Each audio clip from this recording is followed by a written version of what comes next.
اللہ تعالیٰ کبھی آزمائش کے لیے اس کے رزق میں تنگی کرتا ہے تو وہ شکوہ کرتا ہے کہ میرے پروردگار نے میری اہانت کی، میری توہین کی، میری بے عزتی کی، یعنی چاہیے تو یہ تھا کہ مجھے بہت کچھ ملتا، لیکن معاذ اللہ اللہ تعالیٰ نے میری بے عزتی کر کے مجھے بہت کم دیا، شکوہ کرتا ہے۔ اللہ تبارک و تعالیٰ آگے یہ فرماتے ہیں کہ اگر یہ رزق میں تنگی آتی ہے تمہارے تو در حقیقت اس کی وجہ تمہارے خود اپنے تمہارے اعمال ہوتے ہیں۔ رزق میں تنگی کے دو مطلب ہیں۔ ایک مطلب تو یہ ہے کہ آمدنی کم ہو اور اتنی کم ہو کہ اس میں گزارا نہ ہو سکتا ہو، یا کم ہوتا، بہت ہی تنگی کے ساتھ گزارا ہوتا ہو، یہ بھی رزق کی تنگی کی ایک شکل ہے۔ اور دوسری رزق کی تنگی کی شکل یہ ہے کہ آمدنی دیکھنے میں تو بہت ہے لیکن برکت نہیں ہے، اور اس کا نتیجہ یہ ہے کہ ساری آمدنی ہونے کے باوجود آدمی ہر وقت کسی نہ کسی الجھن میں گرفتار ہے۔ اور آج کل یہ صورت بہت کثرت سے پیش آتی ہے۔ اچھے خاصے مالدار لوگوں کو جن کی آمدنیاں بہت زیادہ ہیں، ان کو بھی یہ شکوہ کرتے سنا کہ پتہ نہیں کہاں سے پیسہ آتا ہے، کہاں چلا جاتا ہے۔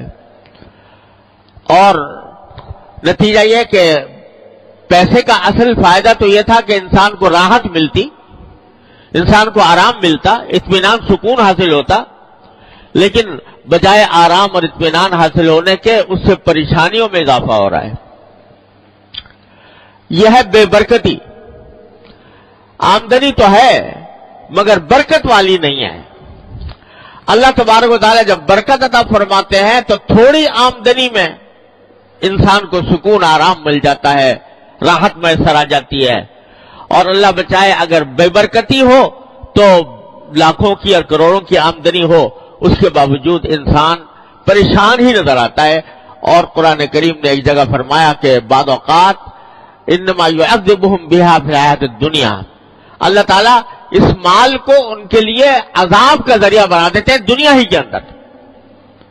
یعنی مال تو بہت ہے لیکن مال کی حصول میں، اس کی تلاش میں، اس کے جو سرگرداں ہیں تو اس میں دن کا چین میسر ہے، نہ رات کا آرام میسر ہے، نہ بیوی بچوں کے ساتھ وقت گزار سکتے ہیں، نہ اپنے گھر والوں کے ساتھ اطمینان کے ساتھ بیٹھ سکتے ہیں، راحت میسر نہیں۔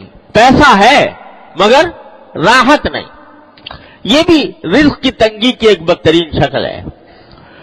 تو اللہ تبارک و تعالیٰ دونوں قسم کی تنگیوں کا، اس میں الفاظ جو ہیں دونوں قسم کی تنگیوں کے کو شامل ہیں کہ چاہے آمدنی کم ہو یا آمدنی میں برکت نہ ہو، دونوں کی وجہ در حقیقت یہ ہے کہ تم لوگوں کے حقوق ضائع کرتے ہو۔ لوگوں کے حقوق کیا ضائع کرتے ہو؟ پہلا ذکر کیا یتیم کا، لا تحاضون علی طعام بلکہ لا تکرمون الیتیم، یتیموں کی عزت نہیں کرتے۔ یہ نہیں کہا کہ یتیموں کو کھانا نہیں کھلاتے بلکہ عزت نہیں کرتے۔ مطلب یہ کہ اول تو یتیموں کی دیکھ بھال میں تمہاری کمی ہے، اور اگر کبھی کوئی کرتا بھی ہے تو اس کا جیسا اکرام ہونا چاہیے، جیسی عزت ہونی چاہیے، اس قسم کی عزت اس کو نہیں دیتے ہیں۔ وَلَا تَحَاضُّونَ عَلَىٰ طَعَامِ الْمِسْكِينِ، دوسرے لوگوں کو بھی کوئی ترغیب نہیں دیتے کہ تم مسکینوں کو کھانا کھلاؤ، مسکینوں کے حاجتوں کو پورا کرو۔